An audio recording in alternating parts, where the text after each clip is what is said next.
AFTV, I love the way they're just talking in the background, talking about what signings we should get, right? Just like they just drop off a tree. I wish they did, but first of all, the season's finished. Finishes off with a 5-0, 85 points for the season. Sum up the season for you. I know I've seen you every home game. You've been up and down the country watching this team. Sum up the season for you. Where would you rate it out of 10?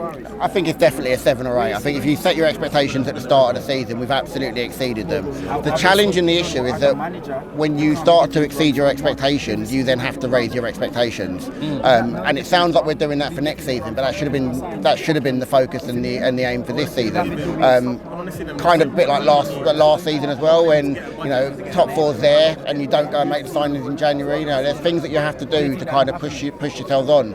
And at key moments in those, we're not doing those things. So we've done better than I think any of us ever expected. We've done better than any pundit could ever say that we've expected. So the same people that are talking about bottom of the league and all that sort of stuff didn't even expect us to be talking. A couple of seasons ago, people were talking about us dropping out of the Big Six, Leicester taking our place, and look what's happened to them today. So the game changes very, very, very quickly.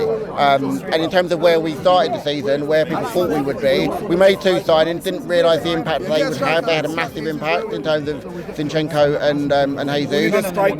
We need a creative midfielder. But yeah, look, it's a springboard and a platform for next year, and that's where the focus for me is. What needs to be done in the summer then? Because that's the next step now. Everybody's attention is going to turn to signings and who we bring in, and we're hoping that they'll move pretty quick. What do you think's required? I think that the focus has got to be making sure that you know what you're after and who you're after, knowing who's going. So we're not doing things late August like we have in the past. Certainly some of those Wenger years we were having to kind of qualify for Champions League in August before we could even make signings, and we're not in that situation now. I think we need 3 midfielders. I think we need 3 central midfielders. I spoke to Cecil the other day and I dropped the Harry Kane name in. And I think that we need a 25, 30 goal a season striker. And the situation with Declan Rice is the reason why Declan Rice is moving is because his contract's up the following summer. Harry Kane's exactly the same. And yes, it's controversial, but we've got to now start looking at level raisers. And we can't just go out and just buy players and just bring players in. Yes, we have to build a squad, but we have to build a squad with the right and the appropriate quality. And I think that in terms of some of the names that I mentioned, your Declan Rice's, your Caicedo's. So you get Harry Kane, you're saying? Of course I would. I would absolutely be in the market. Well, look, let's talk about him going to United, right? If you look at the players that United are being linked with, it's Mount, it's Rice, it's Caicedo, it's Kane. These are the sort. We should be in the same sort of market. Now, obviously, there's so much history, so much drama there. Arsenal, Tottenham, social media. But if you look at Sol Campbell and how Sol Campbell transformed this club when he came in, and also if you look at what United did when they took Robin van Persie from us. Robin van Persie in Alex Ferguson's last season, he turned around and said, I need a centre forward and I'm going to go and get the best centre forward in the league, which happened to be Robin van Persie at the time. In the next season, turned around and won the league. Same age, same situation with the contract.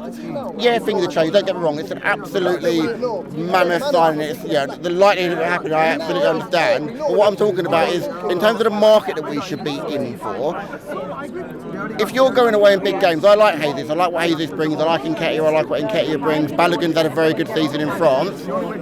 Are you confident that any one of those are going to get you 25 goals next season? We've lost goals in Granit Xhaka. I think Martin Odegaard is our top scorer this season, and that's not necessarily his game. Yeah, we spread the goals very well, but when you think about some of those tight games where it's 1-0 going into the last 5 minutes, 1-1, some of those draws that we could have turned into wins, someone like a Harry Kane absolutely does that for you. So I'm just using that as a name, but what I'm saying is we need to now be looking at players that are going to raise the level, not players that are just going to come in and just kind of boost the squad up and not necessarily push the players that are in that first 11. We need people like Jesus and Zinchenko that came in, and actually in a couple of seasons, and I said the other day, for me, you've got to have you've almost got to have 3 transfer priorities. You've got to have a short-term transfer window over 1 to 2 years, where you're looking at people that are going to come in and are going to kind of plug gaps, help you move from place to place. Then you've got to look at people like in 3 to 5 years. So you're looking at your Declan Rices, your Caicedos, people are going to come in, they're going to add value. If they go and do really well, you can move them on, and then you're looking at your academy for like that longer period. And I think Harry Kane absolutely fits into that 2 year window where you come in, you absolutely bring him in. I'm using him as an example, where you come in, he changes it for you for 2 seasons. We absolutely need people that are going to come and raise the level. You know, on this fan cam, I want to put this to a poll. Would you take Harry Kane? Let us know. Put a poll in this, because this is controversial. I want to know who said no. Shop for AFTV merch at shop.aftv.co.uk. Subscribe to us on YouTube. Follow us on Instagram, Facebook, Twitter, TikTok, Snapchat and Twitch.